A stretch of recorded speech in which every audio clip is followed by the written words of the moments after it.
नमस्कार, मी पंजाब डक शेतकऱ्यासाठी अंदाज सांगणार आहे. तर राज्यातल्या सर्व शेतकऱ्याला सांगू इच्छितो की तुम्ही काय करा, 14 तारखेपर्यंत म्हणजे 14 एप्रिल पर्यंत तुम्ही तुमचं कांदा काढा, झाकून ठेवा.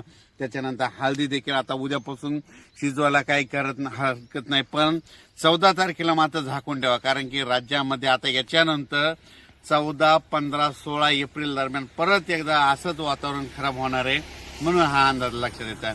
ही अंदाज फक्त पूर्वकल्पना म्हणून देत आहे. मात्र उन्हाचा पारा मात्र 42 अंशापर्यंत 42-43 पर्यंत जाणार आहे. म्हणून हे अंदाज लक्षात घ्यायचा.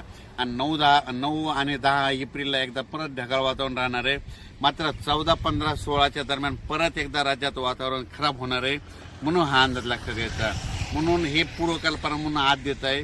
परत अंदाज उद्याचे लगेच येणार आहे. पण शेतकऱ्याला सांगू इच्छितो की उद्यापासून हवामान कोरडं होणार आहे. आता अवकाळी पाऊस काय येणार नाही. फक्त